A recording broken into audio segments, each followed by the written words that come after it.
오늘 아침 저희에게 주신 은혜 말씀은 룻기 3장 14절부터 마지막 절까지입니다. 18절까지 말씀입니다. 룻기 3장 14절부터 18절까지의 말씀입니다. 하나님의 말씀을 봉독해 드립니다. 룻이 새벽까지 그 발치에 누웠다가 사람이 피차 알아보기 어려울 때 일어났으니 보아스의 말에 여인이 타작마당에 들어온 것을 사람이 알지 못하여 할 것이라 하였습니다. 보아스가 가로되 내 겉옷을 가져다가 펴서 잡으라. 펴서 잡으니 보리를 6번 되어 룻에게 이어주고 성으로 들어가니라. 룻이 시므에게 이르니 그가 가로되 내 딸아 어떻게 되었느냐. 룻이 그 사람이 자기에게 행한 것을 다 고하고 가로되 그가 내게 이 보리를 6번 되어주며 이르기를 빈손으로 내 시므에게 가지 말라 하더이다. 이에 시므가 가로되 내 딸아 이 사건이 어떻게 되는 것을 알기까지 가만히 앉아 있으라. 그 사람이 오늘 이 일을 성취하기 전에는 쉬지 아니하리라. 아멘. 하나님의 말씀이었습니다. Good morning. 좋은 아침입니다. 자, 우리 또 한번 해볼까요? 가슴을 양손에 대고 우리가 2번 외쳐봅니다. 나는 하나님의 특별한 사랑을 받은 사람이다. 2번 해봅니다. 나는 하나님의 특별한 사랑을 받은 사람이다. 나는 하나님의 특별한 사랑을 받은 사람이다. 믿습니까, 여러분? 네. 자, 또 해볼까요? 하나님을 기쁘시게, 사람을 행복하게. 네, 그렇습니다. 이 날씨가 추울 땐 춥고, 더울 땐 덥고, 또 비가 올 땐 비가 오고, 눈이 올 땐 눈이 오고 바람 불 땐 바람이 불어야 되는데요. 2월 달에 90도까지 올라가는 이 날씨에 사람들이 엘러지에 아주 고생을 많이 합니다. 기침도 많이 하고 또 눈도 가렵고 엘러지로 또 피부도 힘들고 그런 어려운 상황 속에서도 하나님이 여러분을 이렇게 지켜주신 건 너무 감사하고 또 주위에 보면 기침 소리, 마른 잔기침, 엘러지 때문에 다 그런 것입니다. 누가 2월 달에 비가 엄청 올 거라고 얘기를 했는데요. 그게 이제 다음 달로 넘어간 것 같습니다. 다음 달에 돼야 어떻게 될지 모르겠습니다. 그런 거 보면 참 세상에 하나님 외에는 믿을 게 없다라고 하는 생각을 해봅니다. 자, 오늘은 본문을 가지고 보아스의 열심이라고 하는 제목을 가지고 말씀을 나누려고 합니다. 지난주에 우리가 봤는데요. 시어머니의 제안을 받아들여서 타작마당에 그래서 보아스에게 프로포즈를 하기 위해서 비장한 각오로 마음으로 하루를 준비한 룻이 있었습니다. 사람들의 눈에 뜨지 않는 곳에서 룻의 일거수일투족을 가만히 보다가 어디로 움직이는지 계속 보고 있습니다. 사실 쉽지 않죠. 스파이같이 그 나이 먹은 보아스가 어떻게 움직이고 있는지 다 보고 있습니다. 또 저녁이 되면 사람들이 기분이 좋고 먹고 마시고 기분이 좋아서 다 사람들이 이제 밤이 되니까 하나둘씩 일꾼들이 하나둘씩 누워서 잠을 자기 시작합니다. 캄캄한 중에도 꼼짝하지 않고 보아스는 어디로 움직이나 보고 있는 룻의 마음은 어땠나 하는 생각을 해봅니다. 그러다가 남자들은 일꾼들은 다 한쪽에서 잠을 잡니다. 또 그걸 보고 보아스는 노젓가리 한쪽 반대편으로 가서 자리를 잡고 눕습니다.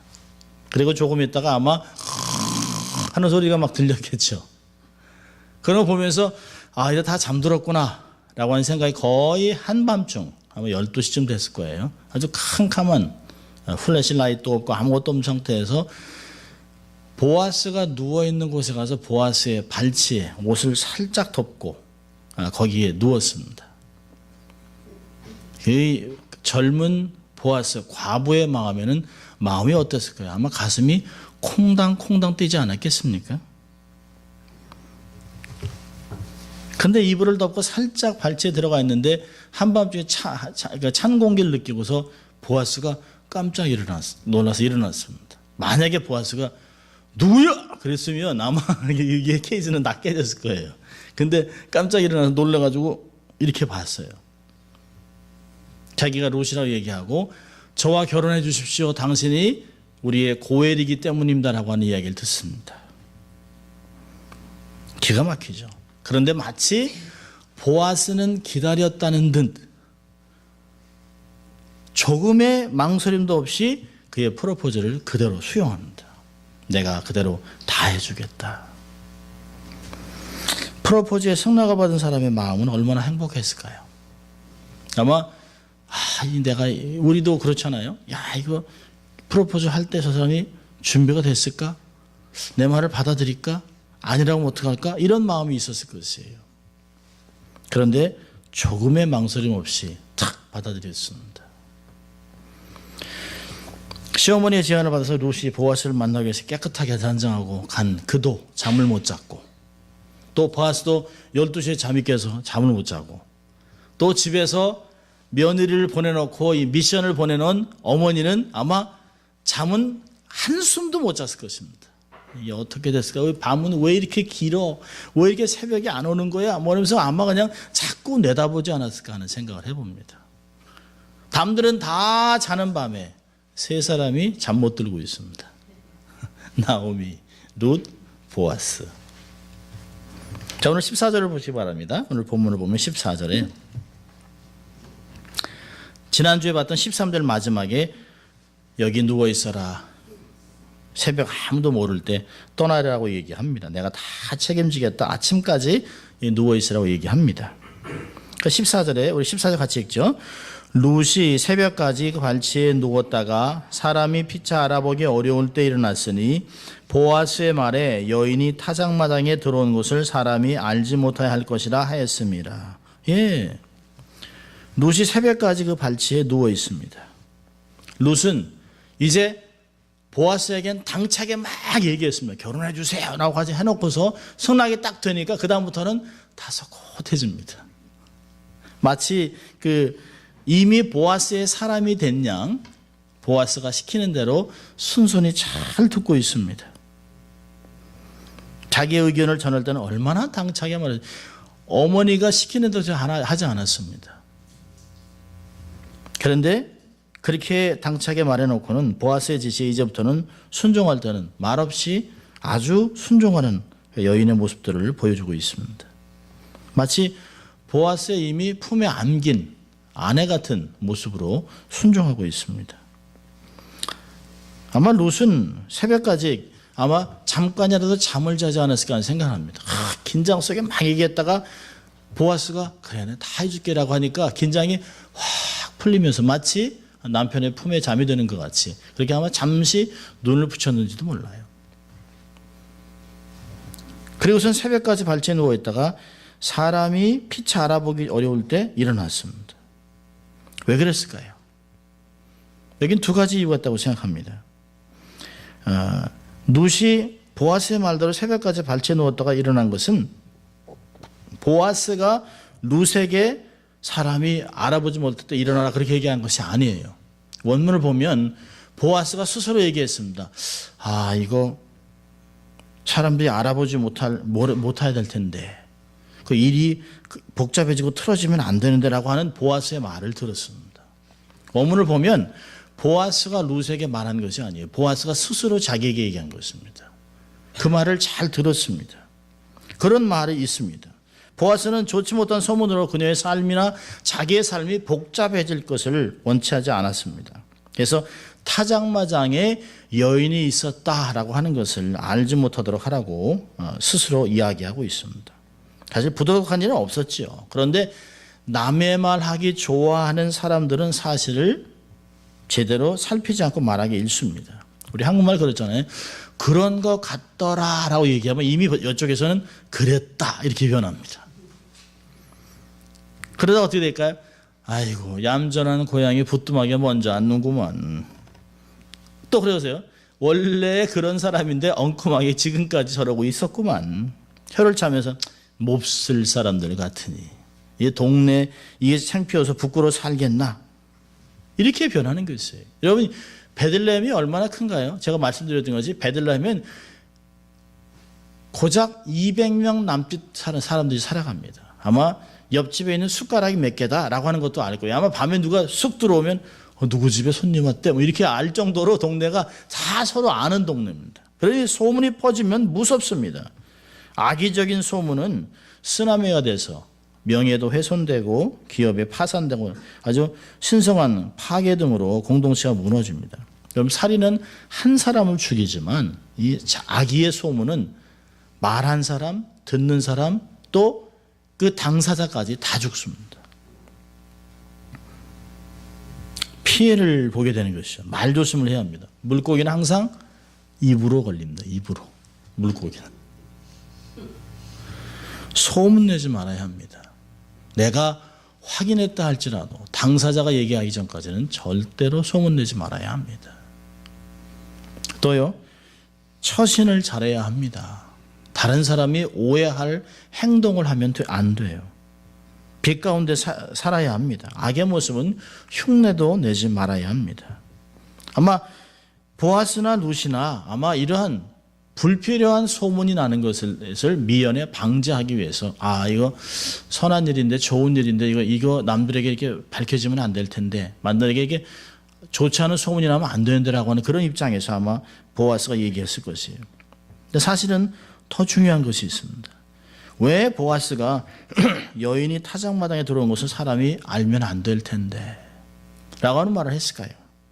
그 이유는 기업 물을 자 중에 자기보다 더 가까운 사람이 하나 있습니다. 4장에서 보겠습니다만 또 롯도 그 보아스도 그랬잖아요. 3장 12절에 참으로 나는 내 기업을 물을 자나 물을 자가 나보다 더 가까운 친족이 있다 라고 얘기합니다. 만약에 자기보다 가까운 친족의 존재를 무시하고 룻과 이런 관계가 소문이 나면 그는 어떤 사람이 될까요? 율법을 어긴 자가 되어버립니다.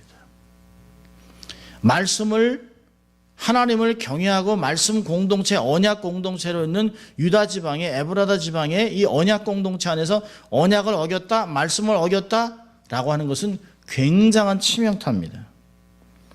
유력하고 탁월한 인생이었던 그 보아스가 이제는 파렴치한으로 낙인이 찍히게 됩니다.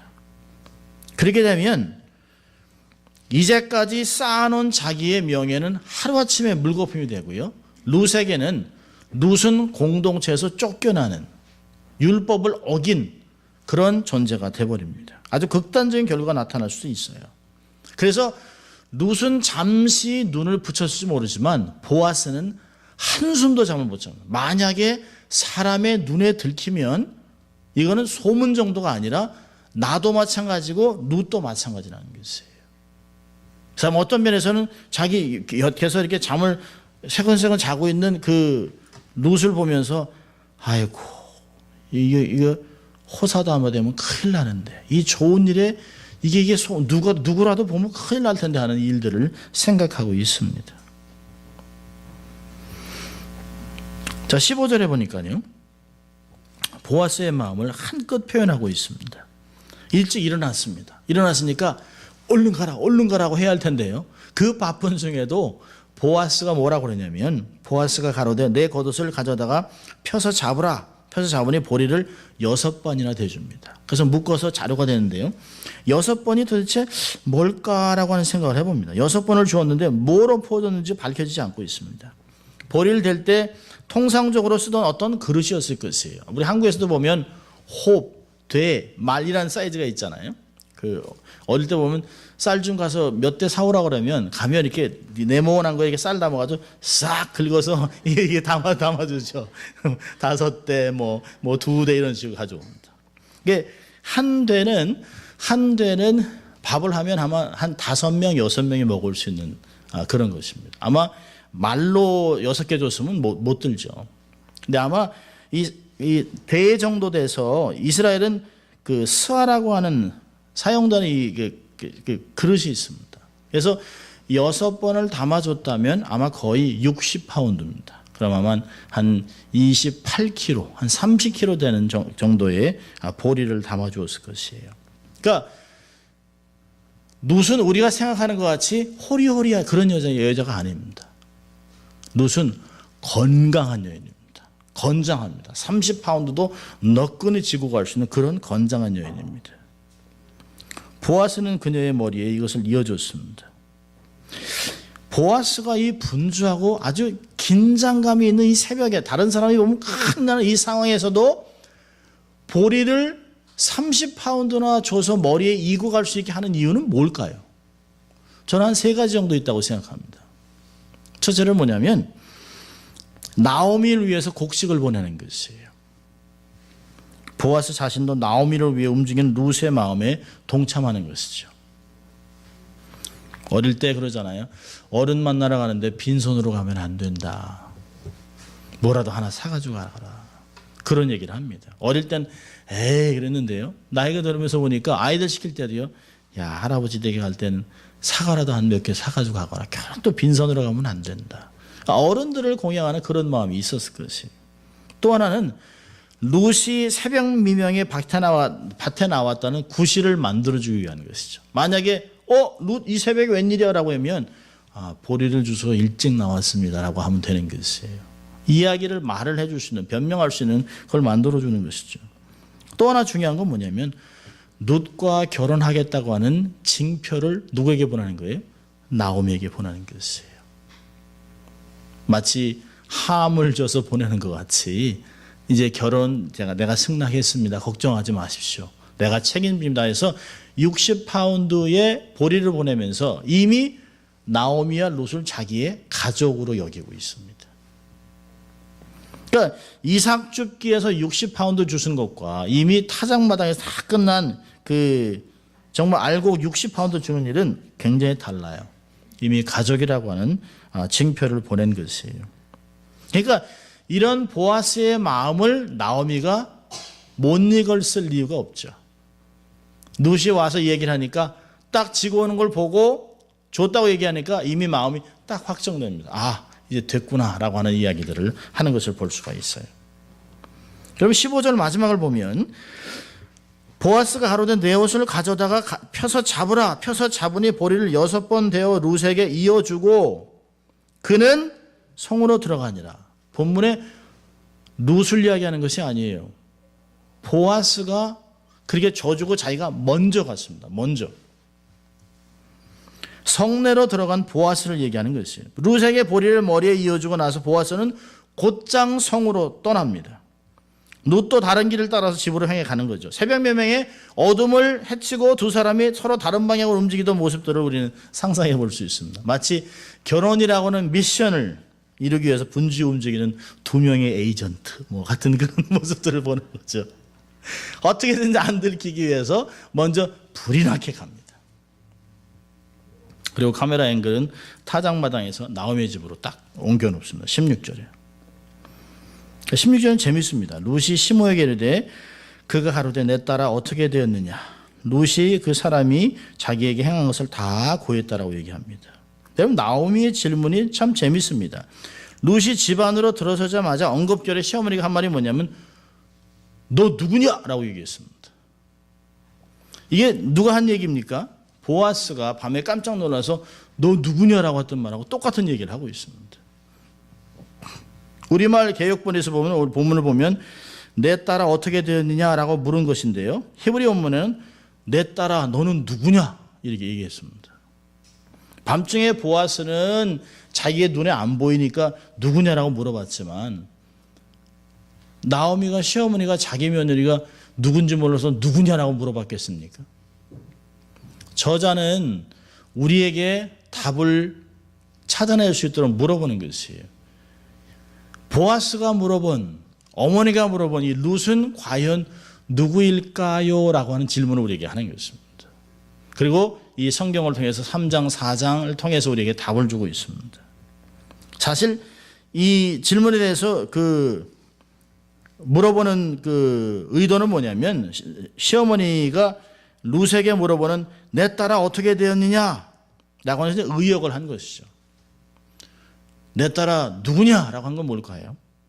얘야 결혼하기로 됐냐? 보아스의 아내가 된 거야? 라고 하는 의도로 물어본 것이에요. 이 말에 룻은 자기에게 있었던 이야기를 다 시어머니에게 다 고합니다. 그리고 17절에요. 아주 재밌는 말을 합니다. 가로되 그가 내게 이 보리를 6번 대어 주며 이르기를 빈손으로 내 시어머니에게 가지 말라 하더이다. 보아스가 룻에게 시어머니에게 빈손으로 가면 안 된다라고 말했다는 것이에요. 여러분, 빈손이라고 하는 단어가 어디서 나왔을까요? 텅 비었다. 이 레이캄이라는 단어는 1장으로 한번 가보세요. 우리 1장 21절에 동일한 단어를 쓰고 있습니다. 나오미가 하던 얘기예요. 나오미가 이방 며느리와 함께 베들레헴에 도착했습니다. 그 사람들이 야, 이거 나오미 아닌가? 이거 나오미네 라고 얘기하는 말에 21절 이렇게 얘기합니다. 내가 풍족하게 나갔더니 여호와께서 나로 비어 돌아오게 하셨느니라. 여호와께서 나를 징벌하셨고 전능자가 나를 괴롭게 하셨거늘 너희가 어찌 나를 나오미라 칭하느냐 하니라. 21절에 나로 비어 돌아오게 하셨다. 하나님께서 나를 텅 빈 인생으로 만들었다. 여기서 빈, 동일한 단어를 쓰고 있습니다. 그런데요, 3장에서는 보아스를 통해서 뭐라고 그래요? 빈손으로 가지 말아라라고 얘기합니다. 신학적인 단어로는 인클루시오라고 하는 단어를 쓰는데 마치 괄호로 한 것이에요. 1장 21절에 괄호로 시작해서 3장 17절에 괄호가 이게 닫힙니다. 나오미는 속으로 하나님을 향한 쓴 마음이 있죠. 하나님이 나를 쳐서 남편 주고 아들 둘 주고 다 잃어버려 텅 빈 인생 만들어 내가 무슨 기쁨이야. 내가 슬픔이지. 내가 쓴 인생이지. 라고 이렇게 쏟아냈습니다. 야, 고향 돌아와도 하나도 사람들이 안 반겨. 어떤 면에서는 내가 마음이 상처이기 때문에 다른 사람들 말을 항상 고깝게 듣습니다. 똑같은 얘기를 해도 똑바로 안 들어요. 내가 아무것도 없으니까. 마음이 상한 상태로 모든 사람을 대하고 있습니다. 아마 두문불출했는지도 몰라요. 사람들을 보기도 싫고 다른 사람들 내가 내놓을 게 있어야 사람을 만나죠. 이런 상태에서 하나님이 나를 쳤기 때문에 텅 비었다라고 얘기하는데요. 룻이 하는 말을 듣고 깜짝 놀랍니다. 하나님은 룻기를 통해서 이런 이야기를 하시는 거예요. 나오미에게 내 인생이 정말 텅 빈 인생 같아? 아니야. 내가 너의 인생을 가득 차게 채워줄 거야. 이제부터 너의 인생을 정말 내 이름대로 네가 말하라고 고치지만 네 인생은 원래 기쁨이라고 하는 나오미. 인생대로 내가 너를 갚아주마라고 하는 것들을 이야기하는 것이에요. 사람의 입을 통해서 하나님의 응답을 듣습니다. 나는 막 불평해서 하나님 날 텅 빈 인생으로 날 쳤습니다라고 하는데 사람의 입을 통해서 며느리 입을 통해서 보아스가 마치 하나님이 빈손으로 안 되게 내가 다 채워주겠다고 하는 말을 듣습니다. 나오미가 얼마나 놀랐을까요? 얼마나 감동이 될 거예요. 내 남편이 해주지 못한 거, 내 아들들이 해주지 못한 거, 그저 네가 바라보고 있는 이방 며느리 그를 통해 내가 너를 놀랍게 채워주겠다. 결코 너는 빈 인생이 아니다라고 하는 것을 나오미가 룻의 입을 통해 듣습니다. 여러분, 우리는 가끔 그런 것들을 발견해요. 막 아니라고 얘기하는데 동일한 얘기가 사람들 입에서 들립니다. 또 내가 하나님이 내 기도를 듣겠어? 라고 하는데 하나님이 나의 기도를 다 듣고 다른 사람 입을 통해서 가족을 통해서 주위에 있는 사람 통해서 목사님 통해서 내게 말씀이 들릴 때가 있습니다. 하나님은 우리를 향해 결코 눈을 돌리지 않습니다.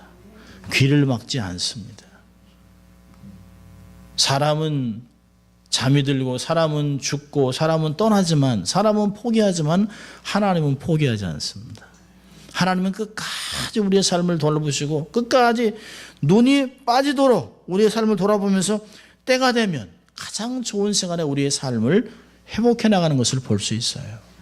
그 좋으신 하나님을 여러분도 새롭게 만날 수 있기를 주의 이름으로 축원합니다. 이 며느리의 말을 듣고 이렇게 보리를 30파운드를 내게 담아주면서 어머니에게 빈손으로 가지 말라고 하더이다 라고 하는 말을 듣고 결정을 딱 하면 2회 18절에 시어머니가 내 딸아 이 사건이 어떻게 될지 이제 기다리기만 하면 된다. 보아스가 오늘 하루를 안 넘기고 일을 다 정리할 거라고 이야기합니다. 나오미는 보아스가 이 일을 빨리 추진할 것을 너무너무 잘 알고 있습니다. 아마 나오미는 보아스의 성품을 잘 알고 있는 것 같습니다. 한번 딱 결정하면 실수하지 않고 반드시 일을 추진하는 그런 사람인지 알고 있습니다.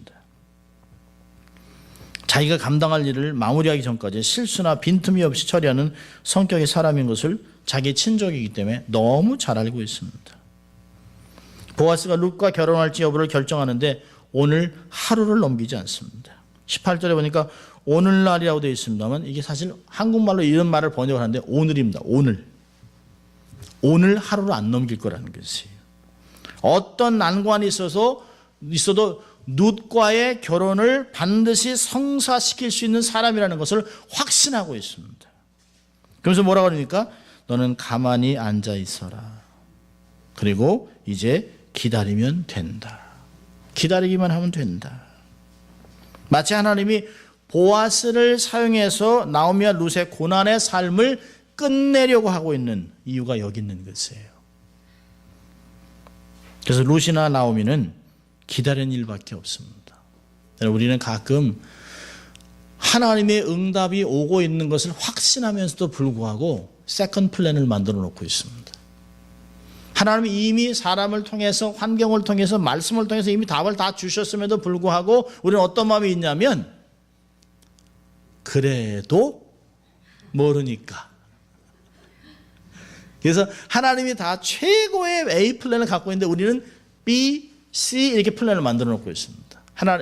우리 마치 그래요. 하나님이 못하시면, 하나님이 안 이뤄주시면 나라도 준비해야지. 하나님 보실 때 얼마나 답답해요. 여러분 얘기하는 게 제 얘기를 하는 거예요. 제 얘기를. 하나님의 말씀으로 다 말씀하시고 환경을 통해서 다 말씀하시고 주위 사람들 통해서도 입으로도 얘기 듣게 했는데도 불구하고 하나님 한 번, 두 번, 세 번 확인해 주셨구나. 그럼 확실한 거 아니에요? 근데도요. 그래도 확실한 게 좋지. 아니 하나님의 음성 받고 확실한 게 어디 있습니까? 다 답을 줬는데도 불구하고 또 만들어 놓는 거예요. 혹시 하나님이 못하시면, 하나님이 안 해주시면. 여러분 하나님은 시건치 않습니다. 사람이기 때문에 실수하지 않고 쏘리 내가 잘못 봤어. 셋째 줄에 있는 사람인데 넷째 줄인 줄 알고 내가 얘기한 거 그러지 않습니다.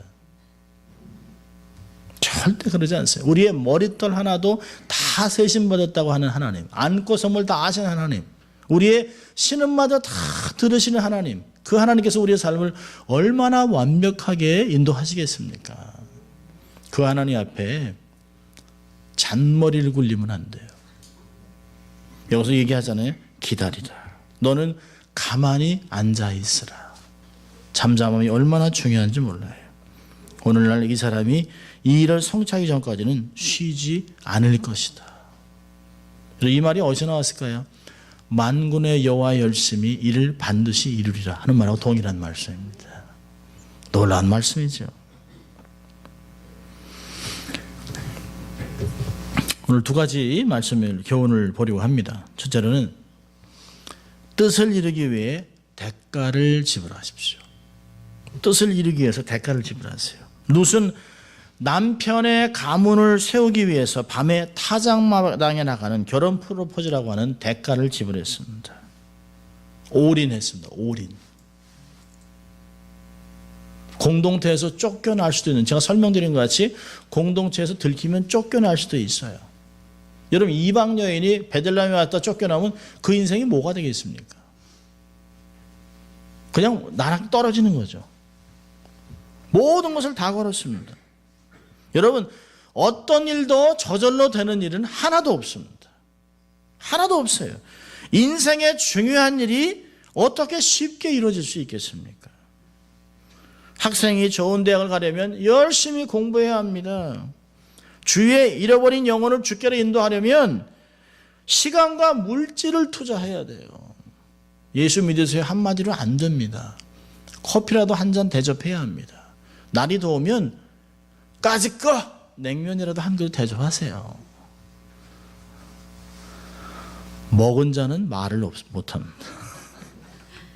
먹으면 일단 들어요. 여러분 대가를 지불하세요. 여러분 하나님이 우리를 구원하기 위해서 최고의 대가를 지불하셨잖아요. 아들 예수 그리스도, 독생자 예수 그리스도를 십자가에 내주셨습니다. 최고의 대가를 지불하셨어요. 이보다 더 큰 사랑이 어디 있습니까? 하나님께서 우리의 부르심인 세상의 빛과 소금으로 살아가기 위해서는 절대로 세상에서 이기려고 하면 안 돼요. 녹아줘야 합니다. 져줘야 합니다. 한두 번 져줘야 합니다. 여러분, 소금이 끝까지 안 녹으려고 버티고 있으면 그건 소금이 아니죠. 그건. 내 이름 석자를 세상에 알리기 위해서 살아가는 조잡한 인생이 되면 안 됩니다. 근데 성경은요, 자기의 이름이 아닌 하나님의 명예를 위해 살았던 사람들의 이름을 평생 기억하게 만들어 놨습니다. 자기만을 살았던 당대에 막 날아가는 새도 떨어뜨려 갔던 세력가들은요, 세월이 지나면 아무도 기억하지 않습니다. 기억하려고 하지 않습니다. 그런데 하나님의 명예를 위해서, 하나님의 나라를 위해서 자기를 희생했던 사람들의 이름들은 지금도 세상도 하나님도 교회도 기억하는 것을 볼 수 있습니다. 야망을 소망이라고 포장하지 말아야 합니다. 하나님의 영광과 하나님의 나라를 위해서 일생을 걸고 대가를 지불할 수 있길 바랍니다. 그런 사람들에게 하나님은 놀라운 보상을 하셨습니다. 뜻을 이루기 위해 대가를 지불하세요. 자, 두 번째로는요, 주의 말씀 앞에 기다리십시오. 모든 것을 행한 후에 주의 인도하심을 기대하면서 기다리세요. 기다림은 넋을 넣고 있는 것이 아니에요. 준비 땅 하면 뛸 수 있을 정도로 준비를 하고 있는 것입니다. 멍하니 있다 땅 하면 뛰어야지. 이런 사람은 1등 못해요. 언제든지 땅 그 출발 신호가 나오면 뛸 수 있을 정도로 준비하고 있는 것, 그게 기다림의 자세입니다. 히브리서 10장 35절부터 37절까지 이런 말씀하고 있어요. 그러므로 너의 담대함을 버리지 말라. 이것이 큰 상을 얻느니라. 너희에게 인내가 필요함은 너희가 하나님의 뜻을 행한 후에 약속을 받기 위함이라. 잠시 후면 오실 이가 오시리니 지체하지 아니하시리라. 인내가 필요하면 하나님의 뜻을 행한 후에 약속을 받는 것이에요. 인내하면서 중요한 것은 하나님의 뜻을 행하는 것이에요. 그냥 넉넉 기다리는 것이 아니에요. 여러분, 보아스 앞에 룻과 나오미는 하나님 말씀대로 다 행했습니다. 그리고 보아스가 답을 가져올 때까지 철저하게 기다리기로 했습니다. 여러분이 기다리지 못하다가 글을 칠 때가 얼마나 많은지 몰라요. 조금만 기다렸으면 되는데, 조금만 기다리면 되는데 기다리지 못하고 인생이 망친 사람이 누구예요? 사울 왕. 자기 멋대로 제사를 막 드릴 때 사무엘이 옵니다. 어떤 생각했을까요? 조금만 기다리면 돼. 조금만 기다리면 되는데요. 여러분, 물은 100도에서 끓습니다. 99도에서는 안 끓어요. 그 1도를 기다리지 못하면 물이 안 끓습니다. 그 1도 기다리는 게 우리에게 필요한 것이에요. 하나님의 말씀을 전폭적으로 순종하고 그분의 손길을 기다려야 됩니다. 만군의 여호와 열심히 반드시 이루실 것이에요. 하나님 우리를 통해서, 우리 안에서, 우리의 관계된 모든 공동체를 통해서 하나님의 뜻을 반드시 이루실 것입니다. 시편 138편 8절은 그랬습니다. 여호와께서 내게 관계된 것을 완전케 하실지라. 하나님은 당신의 종의 형통을 기뻐하세요. 언약 백성들을 반드시 이 땅에서 승리자로 만들어 내갈 것입니다. 하나님 만든 명품 인생에 여러분의 덧칠을 하지 마세요. 여러분이 고치려고 하지 마세요. 하나님이 하시도록 기다리세요. 그럼 하나님이 여러분의 삶을 명품 인생, 탁월한 인생으로 만들어 갈 것입니다.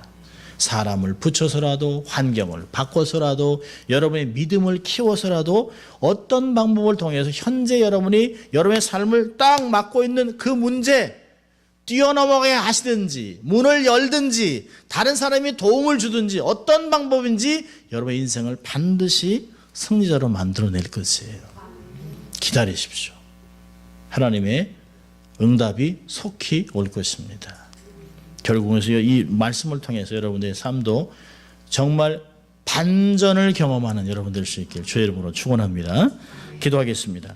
하나님 아버지 감사합니다. 오늘도 저희를 주일 예배로 초청하시고 말씀 앞에 인도해 주신 주님 감사합니다. 하나님 보아스의 열심같이 여호와의 열심이 우리 인생을 돌보고 있는 것을 바라보게 하시고 깨닫게 하시고 주 앞에 잠잠히 기다리고 하나님의 뜻을 위해 우리의 삶을 대가를 지불하는 자가 되게 하시고 그래서 결국엔 삶에서 하나님의 축복을 받아 누리고 흘려보내는 축복의 통로의 인생이 될 수 있도록 하나님 축복하여 주시옵소서. 감사하고 예수님 이름으로 기도합니다. 아멘.